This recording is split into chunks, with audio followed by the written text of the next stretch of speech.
నమస్కారం ETV news కి స్వాగతం ఈనాటి ముఖ్యాంశాలు హైదరాబాద్ను ముంచెత్తిన జోరు వాన పొంగిన నాలాలు రహదారులపై పోటెత్తిన వరదలు వేర్వేరు దుర్ఘటనలో 8 మంది మృతి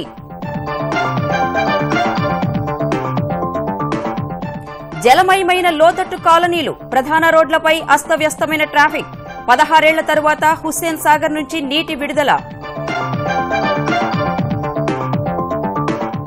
యుద్ద ప్రాతిపదికన సహాయ చర్యలు చేపట్టిన జీహెచ్ఎంసీ కేటీఆర్ క్షేత్రస్థాయి పర్యటన సిబ్బందికి ప్రజలు సహకరించాలని విజ్ఞప్తి ఆంధ్రప్రదేశ్లో పలుచోట్ల భారీ వర్షాలు తిరుపతిలో ఇళ్లల్లోకి చేరిన వరద నీరు ప్రకాశం బ్యారేజ్ నుంచి నీరు వదిలిన అధికారులు ఏపీకి సాయంపై ప్రధాని మోదీతో వెంకయ్యనాయుడు కీలక చర్చలు వారంలోపే స్పష్టమైన ప్రకటన వచ్చే అవకాశాలు గ్రూప్ 2 నోటిఫికేషన్ జారీకి టీఎస్పీఎస్సీ ఏర్పాట్లు కేసీఆర్తో చక్రపాణి చర్చలు 2-3 రోజుల్లోనే ప్రకటన వెలువడే అవకాశాలు సింగూరు భూసేకరణపై సుప్రీంకోర్టు కీలక తీర్పు రైతులకు భూములు అప్పగించాలని ఆదేశాలు పరిహారం తిరిగి ఇవ్వాల్సిన అవసరం లేదని వెల్లడి ఎఫ్డీఐలు ఆకర్షించే దిశలో కేంద్రం మరో నిర్ణయం విదేశీ మదుపరులకు స్థానికత హోదాను కల్పించాలని మంత్రివర్గ నిర్ణయం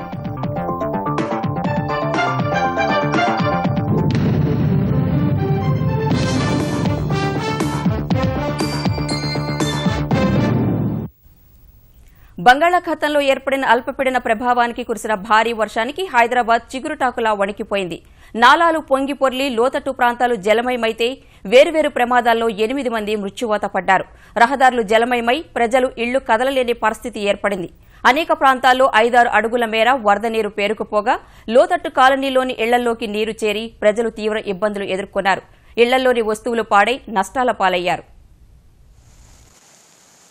పశ్చిమ మధ్య బంగాళాఖాతంలో ఏర్పడిన ఉపరితల ఆవర్తనం సహా నైరుతి రుతుపవనాల ప్రభావంతో కురిసిన భారీ వర్షానికి జంట నగరాల్లో జనజీవనం అస్తవ్యస్తమైంది ఇటీవలి కాలంలో కనీవిని ఎరుగని స్థాయిలో ఉదయం నుంచి మధ్యాహ్నం వరకు ఎడతెరిపి లేకుండా కురిసిన కుండపోతకు నాలాలు పొంగి భాగ్యనగరం అల్లల్లాడింది కేవలం 3-4 గంటల వ్యవధిలోనే అంబర్పేటలో 95 మిల్లీమీటర్లు ఉప్పల్ 65 రాజేంద్రనగర్లో 49 మల్కాజ్గిరిలో 31 సహా జంట నగరాలకు ఎగువన ఉండే రంగారెడ్డి జిల్లాలోని పెద్దేముల్లో 218 పరిగిలో 212 వికారాబాద్లో 68 చేవెళ్లలో 22 మిల్లీమీటర్ల వర్షపాతం కురవగా జంట నగరాల్లోని అనేక లోతట్టు ప్రాంతాలు జలమయమయ్యాయి ఎడతెగని వర్షానికి కోటి అబిడ్స్ నాంపల్లి మలక్పేట్ దిల్సుఖ్నగర్ ఎల్బీనగర్ ఉప్పల్ రామాంతపూర్ అంబర్పేట్ ఖైరతాబాద్ బేగంపేట పంజాగుట్ట అమీర్పేట కూకట్పల్లి మెహదీపట్నం సహా పాతబస్తీలోని నాలాలు పొంగి లోతట్టు ప్రాంతాలన్నీ తటాకాలను తలపించాయి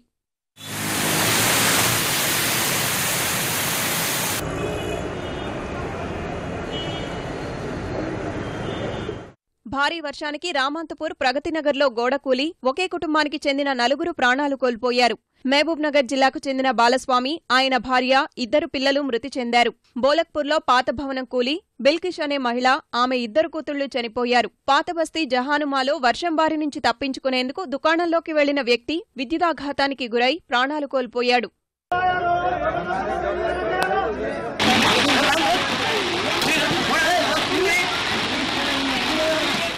ఉదయం నుంచే కురిసిన కుంభవృష్టికి రహదారులు జలాశయాలను తలపించగా అన్ని ప్రాంతాల్లో రద్దీలో చిక్కుకొని వాహనదారులు నరకయాతన అనుభవించారు అసెంబ్లీ నుంచి ఖైరతాబాద్ మార్గంలో భారీగా వరద నీరు చేరగా కేసీపీ సర్కిల్లో గంటల కొద్దీ రాకపోకలు స్తంభించాయి షాదన్ కళాశాల ఆనంద్నగర్ కాలనీ చింతల్బస్తీ ప్రాంతాలు జలమయమయ్యాయి ఖైరతాబాద్ ఎంఎంటీఎస్ రైల్వే స్టేషన్లోని రిజర్వేషన్ కార్యాలయంలోకి మోకాళ్లలోతు నీరు చేరింది కోటి బేగం బజార్ సుల్తాన్ బజార్ నాంపల్లి ఆబిడ్స్ నారాయణగూడ హిమాయత్ నగర్ లక్టీకపుల్లో ట్రాఫిక్ స్తంభించి ఉద్యోగులు విద్యార్థులు కార్యాలయాలు పాఠశాలలు కళాశాలలకు వెళ్లడానికి తీవ్ర ఇబ్బందులు ఎదుర్కొన్నారు బషీర్బాగ్ ట్యాంక్బండ్ దారుల్లో చెట్లు నేలకొరిగి వాహన రాకపోకలకు తీవ్ర అంతరాయం ఏర్పడింది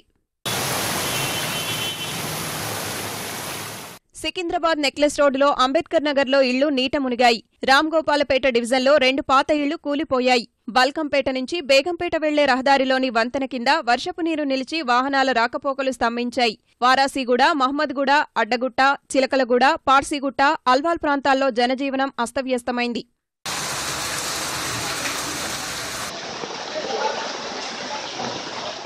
సనత్ నగర్ ఈఎస్ఐ ఆసుపత్రిలోకి వర్షపు నీరు చేరి రోగులు అవస్థలు పడ్డారు. అప్రమత్తమైన అధికారులు పాత భవనంలోని అవుట్ పేషెంట్స్ విభాగాన్ని కొత్త భవనంలోని మొదటి అంతస్తుకు మార్చారు. కూకట్పల్లిలో నాలాలు పొంగి ఆల్విన్ కాలనీ, కాకతీయ నగర్, వెంకటపాపయ్య నగర్లో ఇళ్లలోకి మురుగునీరు చేరి స్థానికులు తీవ్ర ఇబ్బందులు పడ్డారు. మియాపూర్, చందానగర్లో నాలాలు పొంగి పొర్లాయి. మదీనగూడ ప్రభుత్వ పాఠశాల ఆవరణలోకి వరద నీరు చేరి విద్యార్థులు తీవ్ర అవస్థలు పడ్డారు. అల్విన్ కాలనీ చౌరస్తా నుంచి కొండాపూర్ వరకు ట్రాఫిక్ స్తంభించింది. ఇటు మల్కాజ్గిరి, నేరేడ్మెట్, జవహర్ నగర్, కుషాయిగూడ, ఈసీఐఎల్, నాచారం, చర్లపల్లిలో లోతట్టు ప్రాంతాలు నీట మునిగి ప్రజలు ఇబ్బందులు పడ్డారు.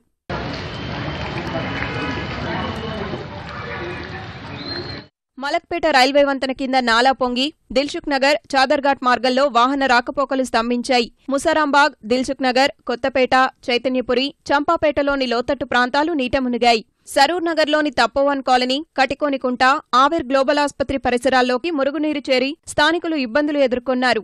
ఎల్బీనగర్, మన్సూరాబాద్, వనస్థలిపురం, బిఎన్ రెడ్డినగర్ ప్రాంతాల్లో రోడ్లపైకి భారీగా వరద నీరు చేరింది. ఎల్బీనగర్లోని గుంటి జంగయ్య నగర్లో ఇళ్లలోకి వాననీరు వచ్చి చేరి స్థానికులు నానా అవస్థలు పడ్డారు. హయత్ నగర్లోని ఆర్టీసీ డిపో ముందు వరద నీటితో బస్సుల రాకపోకలకు అంతరాయం కలిగింది. హయత్ నగర్ కోర్టు ప్రాంతంలోనూ మురుగునీరు పొంగి పొర్లగా స్థానికులు తీవ్ర ఇబ్బందులు పడ్డారు. కొండపోత వర్షానికి అతలాకుతలమైన జంట నగరాల్లో పరిస్థితులు చక్కదిద్దేందుకు తెలంగాణ సర్కార్ తక్షణ చర్యలు చేపట్టింది.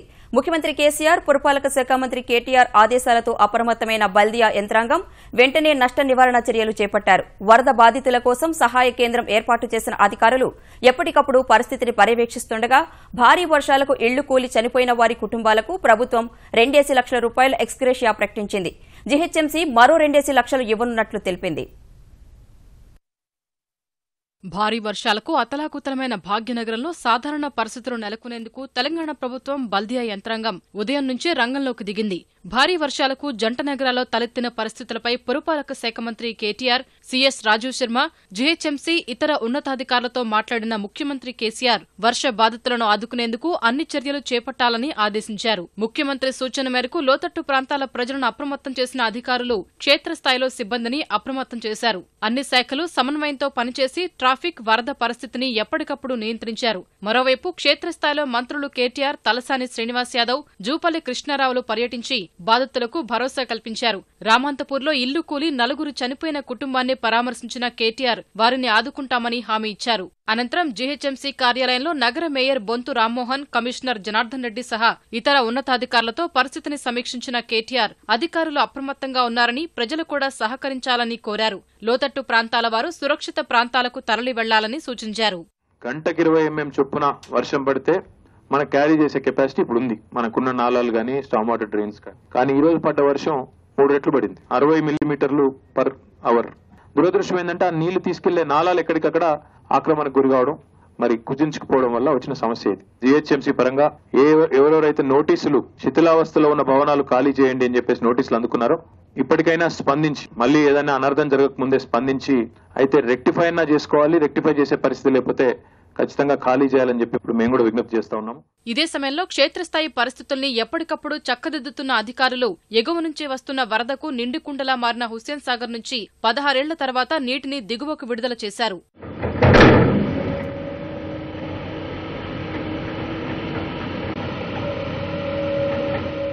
భవిష్యత్తులో భారీ వర్షాలకు హైదరాబాద్లో రహదారులు జలమయం కాకుండా ముందస్తు ప్రణాళికలు సిద్ధం చేస్తున్నట్లు జీహెచ్ఎంసీ ప్రకటించింది. మరో 2 రోజులు వర్షాలు కురుస్తాయన్న వాతావరణ శాఖ హెచ్చరికల దృష్ట్యా ప్రజలంతా అప్రమత్తంగా ఉండాలని అధికారులు విజ్ఞప్తి చేస్తున్నారు. తెలంగాణలోని ఇతర జిల్లాలను కూడా వానలు ముంచెత్తాయి. నల్గొండ జిల్లాలో 3వ రోజు వర్షాలు దంచికొట్టగా నిజామాబాద్, వరంగల్, మెదక్, కరీంనగర్ జిల్లాల్లో భారీ వర్షాలకు వాగులు, వంకలు పొంగి పొర్లుతున్నాయి. దాదాపు నెల రోజుల నుంచి వరుణుడు మొహం చాటేయగా పంటలు వాడిపోయి దిగాలు పడిన తెలంగాణ రైతుల్లో మళ్లీ ఆశలు చిగురించాయి. పలు జిల్లాల్లో 3 రోజుల నుంచి అక్కడక్కడా కురిసిన వానలు, ఈ ఉదయం కురిసిన భారీ వర్షం రైతుల్లో ఆనందం నింపింది. నల్గొండ జిల్లా మిర్యాలగూడ, నాగార్జునసాగర్, నల్గొండ, నకిరేకల్, భువనగిరి, ఆలేరు నియోజకవర్గాల్లో వేకువజాము నుంచే కురిసిన భారీ వర్షానికి చెరువులు, కుంటలు జలకళ సంతరించుకున్నాయి. వరద ప్రభావానికి జిల్లాలోని పాలేరు, మూసీ, కనగల్ సహా పలు వాగులు ఉధృతంగా ప్రవహిస్తున్నాయి. మూసీ ప్రవాహానికి పోచంపల్లి, భీమనపల్లి, పెదరావులపల్లి, బుట్టంగూడ మధ్య రాకపోకలకు అంతరాయం ఏర్పడింది. దామరచెర్ల వద్ద జాతీయ రహదారిపైకి వరద నీరు చేరింది. మిర్యాగూడ, భీమారం, సూర్యాపేట రహదారిపై వరద పోటెత్తగా రాకపోకలకు ఇబ్బంది ఏర్పడింది. పులిచింతల ప్రాజెక్టులోకి భారీగా వరద నీరు చేరగా అధికారులు ముంపు ప్రాంతాలైన అడ్లూరు, వెల్లటూరు, నెమలిపూర్ గ్రామస్తులను సురక్షిత ప్రాంతాలకు తరలిస్తున్నారు.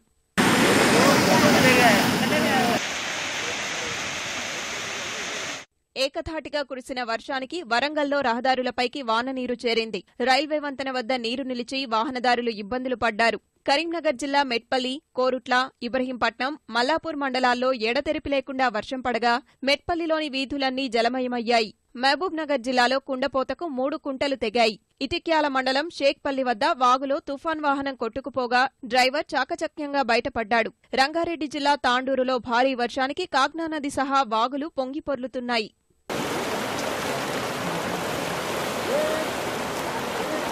మెదక్ జిల్లా జహీరాబాద్, సంగారెడ్డి, దుబ్బాక, సదాశివపేట, సిద్దిపేట, గజ్వేల్, న్యాల్కల్ మండలాల్లో చెప్పుకోదగ్గ స్థాయి వర్షపాతం నమోదైంది. నిజామాబాద్ జిల్లా కామారెడ్డి, మాచారెడ్డి, దోమకొండ, బికనూర్, కామారెడ్డి మండలాల్లో 4 సెంటీమీటర్ల వర్షపాతం నమోదైంది. తీవ్ర వర్షాభావంతో ఎండుముఖం పడుతున్న వరి, చెరుకు, పసుపు, అపరాల పంటలకు ఈ వాన మేలు చేస్తుందని రైతులు ఆనందం వ్యక్తం చేస్తున్నారు. అల్పపీడన ప్రభావంతో అటు ఆంధ్రప్రదేశ్లోనూ భారీ వర్షాలు కురిశాయి. వాగులు, వంకలు పొంగి పొర్లగా వాహనాల రాకపోకలకు అంతరాయం కలిగింది. వరద నీటితో తిరుపతిలో లోతట్టు ప్రాంతాలు జలమయమయ్యాయి. ఆంధ్రప్రదేశ్లోని పలు జిల్లాల్లో భారీ వర్షాలు జనజీవనాన్ని స్తంభింపజేశాయి. కుండపోత వర్షాలతో కడప జిల్లా బద్వేలులోని కుందు నది వరద నీటితో పోటెత్తింది. కర్నూలు, కడప జిల్లాల సరిహద్దుల్లోని రాజోలి ఆనకట్ట వద్ద ప్రవాహం పెరిగింది. భారీ వర్షంతో కర్నూలు రోడ్లు తటాకాలను తలపించాయి. నంద్యాలలో వర్ష ప్రభావం తగ్గిన ఎగువన కురిసిన వర్షాలకు మద్దిలేరు వాగులోకి నీటి ప్రవాహం కొనసాగుతోంది. తిరుపతిలో భారీ వర్షానికి పలు కాలనీల్లోకి వరద చేరింది. లక్ష్మీపురం రైల్వే వంతెన, Tilak road, west church, Govindarajaswamy సత్రాల్లోకి నీరు చేరి ప్రజలు ఇబ్బందులు పడ్డారు. నగరపాలక శాఖ సిబ్బంది నిలిచిన నీటిని మోటార్ల సాయంతో బయటకు పంపారు. తిరుమలలో కుండపోత వర్షంతో ఆలయ పరిసరాలు జలమయమయ్యాయి.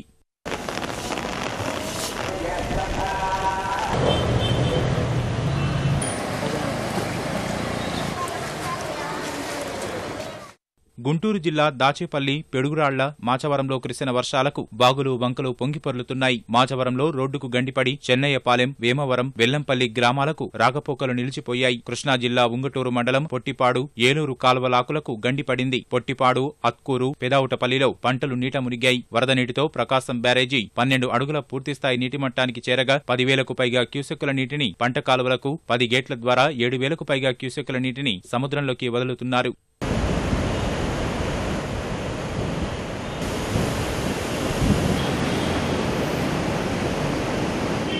ఉత్తరాంధ్రలోని శ్రీకాకుళం జిల్లాలో పలుచోట్ల భారీ వర్షం కురవగా విశాఖపట్నం, విజయనగరం జిల్లాల్లో చెదురుమదురుగా వానలు పడ్డాయి. తెలుగు రాష్ట్రాలను నీటితో ముంచెత్తిన ఉపరితల ఆవర్తనం మరో 2 రోజులు కొనసాగుతుందని హైదరాబాద్ వాతావరణ కేంద్రం అధికారి రాజారావు తెలిపారు. ఈ ప్రభావంతో తెలంగాణ, ఆంధ్రప్రదేశ్లోని పలు ప్రాంతాల్లో మోస్తరు నుంచి భారీ వర్షాలు కురుస్తాయని ఆయన వివరించారు. ఉత్తర కోస్తాంధ్ర, దాని పరిసర ప్రాంతాల్లో ప్రస్తుతం ఈ ఉపరితల ఆవర్తనం కేంద్రీకృతమైంది. ఇదే పరిస్థితి మరి 2 రోజుల పాటు కొనసాగే అవకాశం ఉంది. తెలంగాణ రాష్ట్రంలో అన్ని జిల్లాల్లో కూడా అక్కడక్కడ భారీ వర్షాలు కురిసే అవకాశం ఉన్నది.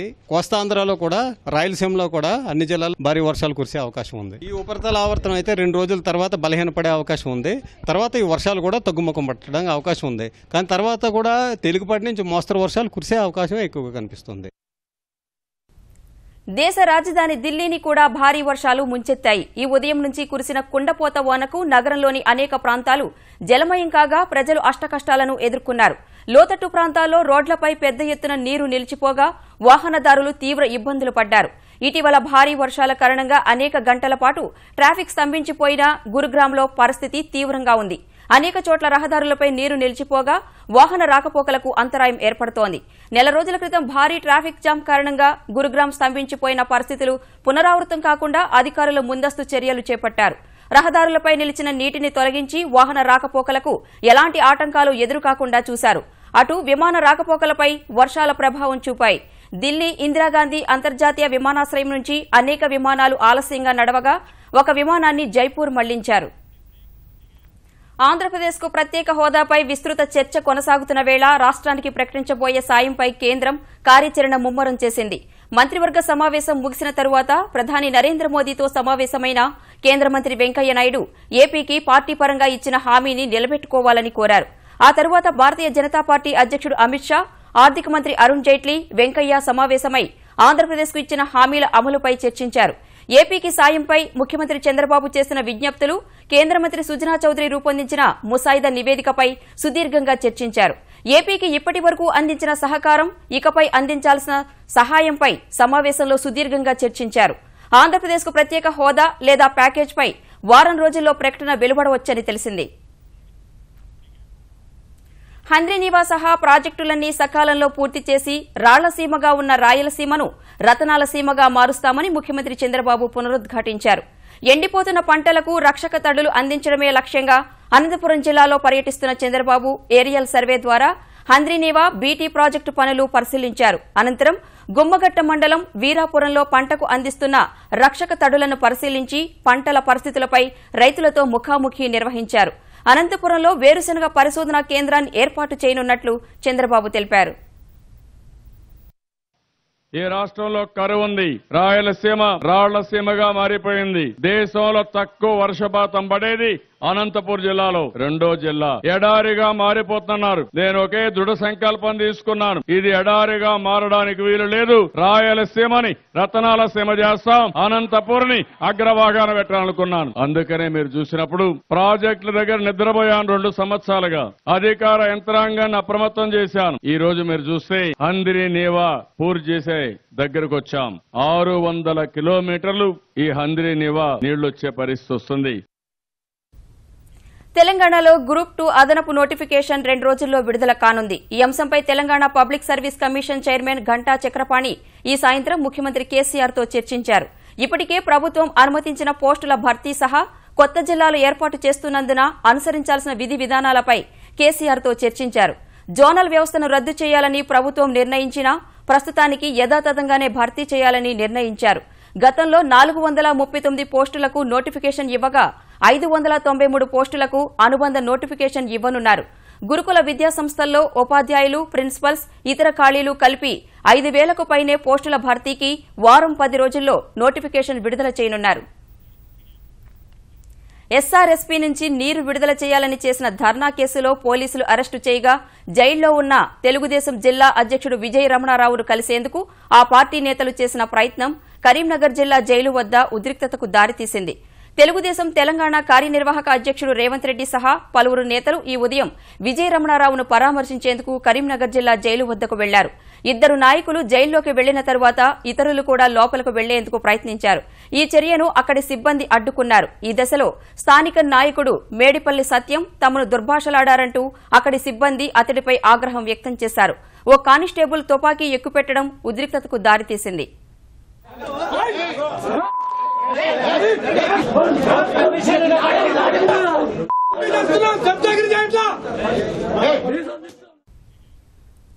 ఓటుకు నోటు కేసులో ఎమ్మెల్యే రేవంత్ రెడ్డి సహా 3 నిందితులను ఏసీబీ ప్రత్యేక కోర్టు సమన్లు జారీ చేసింది. ఏడాది క్రితం ఏసీబీ దాఖలు చేసిన అభియోగ పత్రాన్ని విచారణకు స్వీకరించిన ACB court Revanth Reddy, Sebastian, Uday సింహలకు సమన్లు ఇచ్చింది. సెప్టెంబర్ 29న విచారణకు హాజరు కావాలని ఆదేశించింది. మరోవైపు నామినేటెడ్ ఎమ్మెల్యే స్టీఫెన్సన్పై కోర్టు ధిక్కరణ కేసులో బెయిలబుల్ వారెంట్ జారీ అయింది. వచ్చే నెల 30లోపు హైదరాబాద్ పోలీస్ కమిషనర్ ఎదుట లొంగిపోయి ₹1,00,000 పూచీకత్తులు సమర్పించాలని ఆదేశించింది. తదుపరి విచారణ సెప్టెంబర్ 30కి వాయిదా వేసింది. తిరుమలలో శ్రీవారి పాదాల దారిలో ఓ కారు బోల్తా పడింది. శ్రీకాకుళంకు చెందిన భక్తులు శ్రీవారి పాదాల సందర్శనకు అద్దె వాహనంలో వెళ్లారు. శ్రీవారి పాదాలను దర్శించుకుని తిరిగి వస్తుండగా మలుపులో వాహనం అదుపు తప్పి బోల్తా పడింది. ఈ ప్రమాదంలో భక్తులు సురక్షితంగా బయటపడగా డ్రైవర్ కారులోనే ఇరుక్కుపోగా తిరుమల తిరుపతి దేవస్థానం సిబ్బంది క్రేన్ సహాయంతో బయటకు తీశారు. తమిళనాడు గవర్నర్గా రోసయ్య పదవీకాలం ముగిసింది. ఆయనను మరో విడత గవర్నర్గా కొనసాగిస్తారని ఊహించినప్పటికీ ఆయన బాధ్యతల్ని మహారాష్ట గవర్నర్ చెన్నమనేని విద్యాసాగర్రావుకు అప్పగిస్తూ ప్రణబ్ ముఖర్జీ ఉత్తర్వులు జారీ చేశారు. గుజరాత్ గవర్నర్ ఓం ప్రకాష్ కోహ్లీకి అదనంగా మధ్యప్రదేశ్ గవర్నర్ బాధ్యతల్ని అప్పగించారు. దశాబ్దం క్రితం దేశవ్యాప్తంగా తీవ్ర చర్చనీయాంశమైన సింగూరు భూసేకరణ వ్యవహారంలో సుప్రీంకోర్టు కీలక తీర్పు వెలువరించింది. బంగాల్లో నానో కార్ల తయారీ సంస్థ కోసం 1000 ఎకరాలు సేకరించి ఇచ్చేందుకు టాటా మోటార్స్ సంస్థతో 2006లో నాటి వామపక్ష ప్రభుత్వం కుదుర్చుకున్న ఒప్పందాన్ని సుప్రీంకోర్టు రద్దు చేసింది. సింగూరు భూసేకరణను సమర్థిస్తూ గతంలో కోల్కతా ఉన్నత న్యాయస్థానం ఇచ్చిన తీర్పును తోసిపుచ్చిన సుప్రీంకోర్టు ఓ ప్రైవేటు సంస్థ కోసం ప్రభుత్వం భూమిని సేకరించడం ప్రజా ప్రయోజనాల కిందకు రాదని స్పష్టం చేసింది. భూసేకరణ ప్రక్రియ కూడా లోపభూయిష్టంగా ఉందని తేల్చి చెప్పిన కోర్టు ఆ భూములన్నింటినీ 12 వారాల్లో రైతులకు తిరిగి ఇవ్వాలని ఆదేశించింది. ఈ భూముల కోసం అందుకున్న పరిహారాన్ని రైతులు తిరిగి ఇవ్వాల్సిన అవసరం లేదని స్పష్టం చేసింది. భూసేకరణ తరువాత 10 ఏళ్లు రైతులు జీవనోపాధి కోల్పోయినందునే పరిహారం తిరిగి ఇవ్వాల్సిన అవసరం లేకుండా వెసులుబాటు కల్పిస్తున్నట్లు సుప్రీంకోర్టు చెప్పింది. 2006లో జరిపిన భూసేకరణకు వ్యతిరేకంగా అప్పటి ప్రతిపక్ష నేత తృణమూల్ అధినేత్రి మమతా బెనర్జీ నేతృత్వంలో రైతులు చేపట్టిన ఆందోళనతో నానో కార్ల తయారీ పరిశ్రమను టాటా గ్రూప్ గుజరాత్కు తరలించింది. సుప్రీం తీర్పును స్వాగతించిన బంగాల్ ముఖ్యమంత్రి మమత రైతుల భూములు తిరిగిచ్చే అంశంపై కసరత్తు చేస్తామని తెలిపారు. దేశ ప్రగతి రథాన్ని పరుగులెత్తించి ఉపాధి అవకాశాలు పెంచే దిశలో కృషి చేస్తున్న కేంద్రం ఇందుకు అత్యవసరమైన మరిన్ని విదేశీ పెట్టుబడులను ఆకర్షించే నిర్ణయాలు తీసుకుంది. విదేశీ మదుపరులను ఆకట్టుకునేందుకు వారికి స్థానికత హోదా కల్పించాలని నిర్ణయించింది. ఈ నిబంధన ప్రకారం భారత్లో 18 నెలల వ్యవధిలో 10 కోట్ల రూపాయలు లేదా 3 ఏళ్లలో 25 కోట్ల రూపాయల పెట్టుబడులు పెట్టిన విదేశీయులకు 10 ఏళ్లు స్థానికత హోదా కల్పించాలని నిర్ణయించింది. ఈ హోదాను మరో 10 ఏళ్లు పొడిగించే వెసులుబాటు ఉంటుందని తెలిపింది. పాకిస్తాన్, చైనా పెట్టుబడిదారులకు మాత్రం ఈ వెసులుబాటు వర్తించదని స్పష్టం చేసింది. ఇదే సమయంలో రక్షణ రంగంలో 100% విదేశీ ప్రత్యక్ష పెట్టుబడులు, పలు ఇతర రంగాల్లో ఎఫ్డీఐల పరిమితిని పెంచుతూ జూన్ 20న కేంద్రం తీసుకున్న నిర్ణయానికి మంత్రివర్గం ఆమోదముద్ర వేసింది. స్థిరాస్తి రంగానికి నూతన జవసత్వాలు కల్పించే దిశలో వివాదాల కారణంగా ఆగిపోయిన స్థిరాస్తి ప్రాజెక్టుల పనులు పునరుద్దరించేందుకు వెసులుబాటు కల్పిస్తూ మంత్రివర్గం నిర్ణయం తీసుకుంది. గత 2 నెలలుగా తగ్గుతూ వస్తున్న పెట్రోల్, డీజిల్ ధరలు భారీగా పెరిగాయి. పెట్రోల్పై లీటరుకు ₹3.38, డీజిల్పై ₹2.67 పెంచుతూ ప్రభుత్వ రంగ చమురు సంస్థలు నిర్ణయం తీసుకున్నాయి. ఈ ధరలకు స్థానిక పన్నులు అదనం కాగా గత 15 రోజుల్లో ముడి చమురు ధరలు 13% పెరిగినందునే ధరలు పెంచాల్సి వచ్చిందని చమురు సంస్థలు పేర్కొన్నాయి. పెట్రోల్, డీజిల్ కొత్త ధరలు ఈ అర్ధరాత్రి నుంచి అమల్లోకి రానున్నాయి.